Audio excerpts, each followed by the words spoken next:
Hey everyone, CPO here, and in this video I'm going to do a battery cable upgrade in the TJ.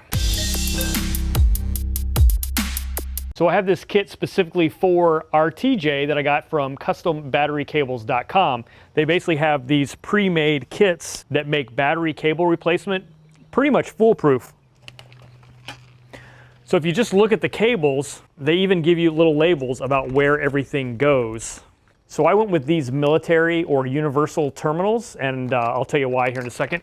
And then I also got some terminal covers for them. But before I do this install, let me tell you why I started looking at battery cables. All right, so very recently I did a video on electrical troubleshooting. It turns out I had a ignition actuator that the pin broke off, and the vehicle wouldn't start. And during that process, I was sort of looking through the entire electrical system, looking for problems. And I did run across this guy right here. So if you look at this, that can't be good. So yes, I can go ahead in and try and, hey bug, you have a bug right there. Try and tighten that down, but I started looking at it and I'm like, you know what? These battery cables are pretty nasty. There's a lot of corrosion there. So I decided, you know what? It's probably a smart idea to go ahead and just upgrade. So I'm upgrading the cables for the starter and the alternator and the fuse block and also the grounding cables. And custombatterycables.com had a nice plug-and-play sort of a kit. So I went with a 2-gauge battery cable set. Everything is already pre-cut, pre-terminated, and as you can see, labeled for easy install. They also have a 1-aught set if you really want to go with some thicker cables. So that's unnecessary for this build, but if you are someone who has a high electrical demand and you're running a lot of accessories, maybe a high output alternator, that might be the way to go. But for most people, the 2-gauge is going to be a pretty significant upgrade anyway. So that's what I went with, and yeah, let's install. So the first thing I'm going to do is go ahead and pull off the existing cables because I want to show you how they compare with the new cable set. All right, so the first thing I'm going to do is remove this negative battery wire. You always want to start with the negative because if you do anything like accidentally touch metal, right, the worst that's going to happen is you're going to ground the ground, so that doesn't hurt anything. If I did that with the positive, with the negative still there, and I touched the hood, for example, I'm going to create a short. So always start with the negative. Once you have the negative done, then you can deal with the positive, and it's no longer grounded, so there's no more risk in shorting the ground. All right, so I don't know anything about this battery, but what I do know is it's holding voltage well. So I'm not going to replace this, but I'm going to keep an eye on it. And I am going to clean it up a little bit as I change out these cables. Next thing I want to do is come in here and remove this from the fuse block. And that's going to be a significantly smaller size. Looks like maybe a 10 millimeter. Nailed it.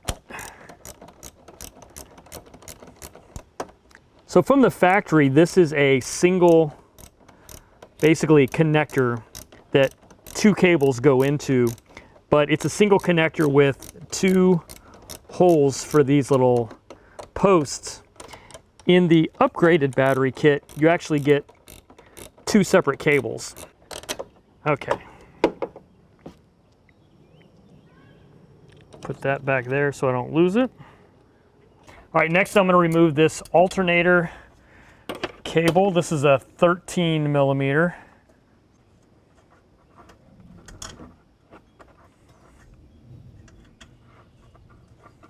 Okay, and then now I have 2 grounds. I have this ground here that ties into the bundle, and I don't know if you can see in here, but that also goes to the engine block right here, so I'm going to undo that.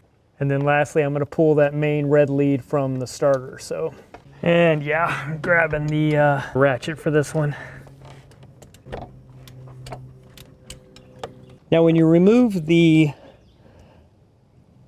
ground to the engine block, there's also another ground wire that comes out of a harness that plugs into that same bolt. So make sure that you leave that other one in place, or at least don't forget to put it back. But I'm going to put it back right now so I don't lose it. And that one here on the firewall is a 15 millimeter.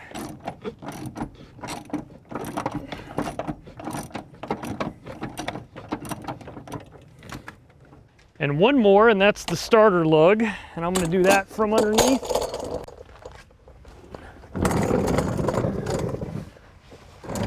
And that's a rusty 13 millimeter. So now I've got all of those connections undone. This entire assembly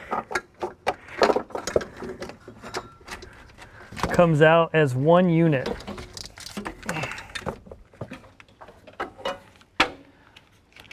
Just like that. So this is what we're replacing, this weird sort of Medusa cable bundle. And now I'm going to show you what we're replacing it with and put them side by side so you can see the difference. All right, so here is the relatively unloomed factory wiring. Now let me drop the custom battery cable's 2-gauge wire next to it. All right, so there we go. So first let's talk about the alternator cable. With the fusible link, I'll explain that here in a second. Some of you may be wondering what that is. So this is a 4-gauge for this to the alternator, which is significantly thicker than what was there before. If you look at the main, this is the wire that goes to the alternator in comparison to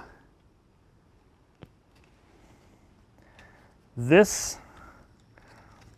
That's much thicker. This is 2-gauge compared to, I don't even know what gauge it's from the factory, but yeah, big difference in thickness there. Same thing with the grounds. So your main ground wire in comparison to the ground wires here, it's almost twice the size this 2-gauge is. So anyway, that is the fundamental difference. As far as links go, oh, by the way, the starter also comes with this protective boot for the starter lug. So just looking at the overall length, looks like it's just maybe 4 inches longer to the starter than the factory. Gives you a little extra length. Let's look at to the alternator. So the alternator to the fuse block looks also to be about maybe 3 inches longer than the factory. So I'm seeing a trend here. You get a little extra length to play with.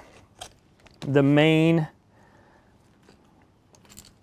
grounding, yeah, a couple inches longer on both ends of that. Actually, the shorter one is about the same. But yeah, so you shouldn't be hurting for length. So let's talk about this, the fusible link, because some of you may not know what that is. So the fusible link is sort of an inline version of a fuse, like what would be in your fuse box. It's a significantly, intentionally smaller diameter, smaller gauge wire that if there was ever a short and this thing was to start pulling a lot of power, a lot of amps, this thinner wire is designed to break first. It's designed to burn up and basically disconnect this from whatever the power source is. So fusible link is simply think of it as an inline fuse. It's designed to fail before this. So that's why that's there. And you have one from your alternator to your fuse block, and you probably don't even know it. All right, so I told you I would talk to you about these military style or universal style connectors. The cool thing about these is you can basically just add whatever wires you need to this post and then lock it down. So we've got a couple of wires feeding into this, and we're just going to set them in there, lock them down. If we want to add any additional accessory wiring, let's say we're going to run a winch or a light relay or something like that, we can go just add more to these posts without compromising the connection to the battery. So that's pretty cool. And also you don't have to rely on crimping necessarily these big, like multiple wires into one terminal. You can just put them on there. So if you ever have to make a change, you can independently change them, maneuver them, move them. You don't have to do it as a bundle of two like what came with the factory. All right, so I'm gonna go ahead and start running these wires and just see how things go. I'm going in no particular order or other than what makes sense to me. So you'll notice on this alternator wire, one of them has a 90-degree bend and one of them has the fusible link. Now on the factory wire, the side with the fusible link has the 90-degree bend, and you would put that on the fuse block side. On this wire, it's going to be different. This one is going to go on the fuse box side, and the fusible link is going to go onto the alternator side. And the reason is, and I called to find out, is because depending on which year you have, which alternator you have, you might need a smaller lug there for that connection. So the fusible link side is a smaller gauge. It's an 8-gauge wire, so it allows you to have a smaller lug, which will fit better with pretty much all of the alternator versions. Now, fusible link is going to break regardless of whether it's here or here. It's designed to stop the flow of current, so it will still do that job.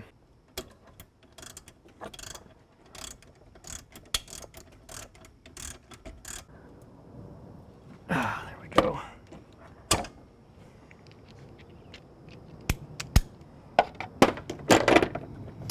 All right, I like that. Now the other end of this is going to be routed around and going to connect right into here. Now one thing I can see that I'm going to want to do, there's these little cutouts here.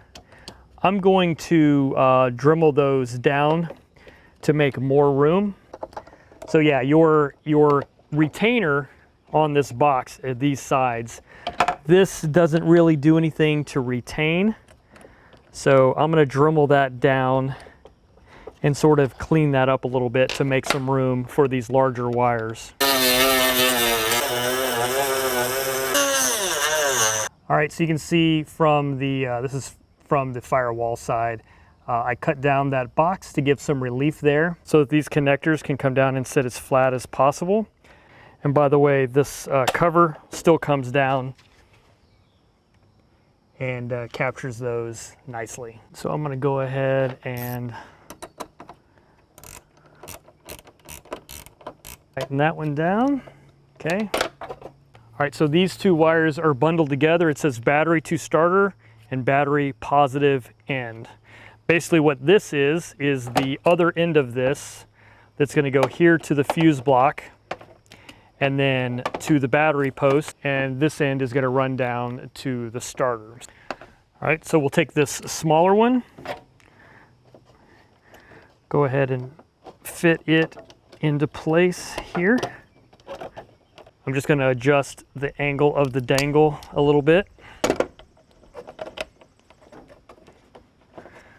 There we go. All right, so that's those two connections on that fuse block, which replaced this guy here. All right, so now I'm going to go ahead and feed this one down a little bit to get to that starter.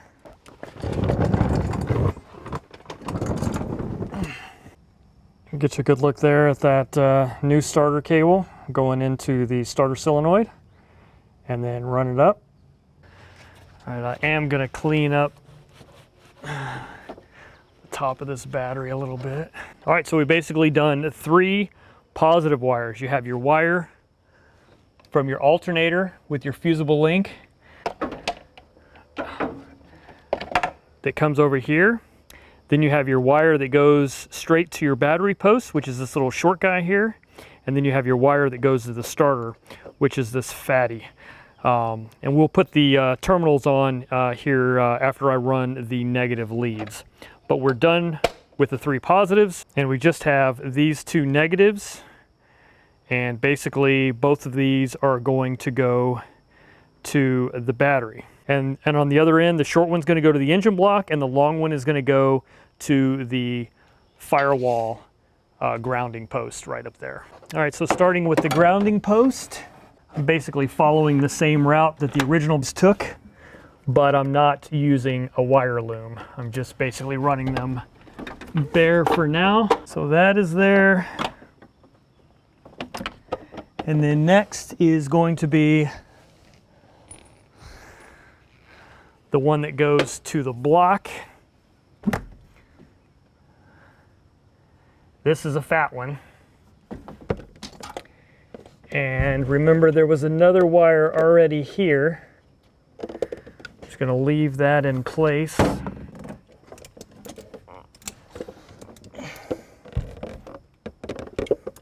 right, so now I'm going to install these terminals. Here's a fun fact for you. I bet some of you didn't know that the post on your battery for your negative terminal is smaller than the one for your positive terminal. They're actually different sizes. And so it's designed to keep you from accidentally getting them mixed up. But the terminals that came with the kit are labeled with a black and a red, so you know which is which. But if you try and put the black onto the positive, you'll see it doesn't fit. The red one does, however, because that's the right size, and the black one would obviously go on the negative terminal. Now, before I put these on, I'm going to add these terminal protectors that came in the kit. So I've seen a lot of interesting discussion about terminal protectors and whether or not they have value or not, whether or not they protect against corrosion or not. But what I've learned is the seal here at the battery post to the plastic is not perfect. So what this does is it helps protect against the gases that come up and cause the corrosion here. So that's why those are there, and I recommend you use them. Oh, and another fun fact, these have sides, right? So in this case, they help you out by telling you which side is up by putting the marker for the red or black. But the posts are tapered. They get smaller at the top, and so do these terminal ends. And so if you put them on correctly, they'll only go on one way. If you try and put it on and it won't go in, here, let me just show you. Like, see, that's wrong because the taper is backwards. That is right. Now you want to be kind of gentle on these. Don't take a hammer and beat on them. Again, the seal between the plastic and the post is probably one of the weakest parts of the battery. So treat that with care, and your battery will hopefully be nice to you in return. I always work on the positive first, get that done, and those connections, and then do the negative last. There's no hard and fast rule as to the angles of these. So these covers can work in either direction. And as you can see here, I've got this one canted at a little bit of an angle pointing back this way, and that's okay. You want to make sure those are nice and secure. All right, so now I'm going to add my positive lines. And before I do that, I'm going to slip this cover on. So what you're seeing here is the value of using these military style battery terminals in the fact that you can easily just connect whatever wires you need, or if you need to add in new wires, just take off this lock nut, add your wires, and then retighten. So that's a pretty nice and secure connection. So the other really cool thing about this is this bolt I'm tightening up, which you can see here, that's just a standard 3/8 inch bolt. So if you need more length out of this, say you've got more things to connect, you can just replace this with a longer bolt. All right, so now you can get a good look at the positive battery connection. So one thing they do stress, by the way, that I forgot to cover on the positive side, but see, remember I told you this bolt is just a standard 3/8 inch bolt. You do need to tighten this down first that is not tightened when it's shipped. So make sure you tighten that down before you add your battery cables.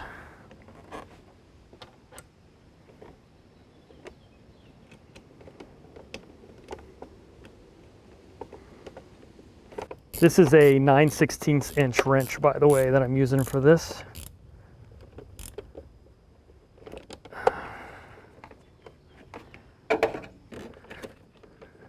And there we go.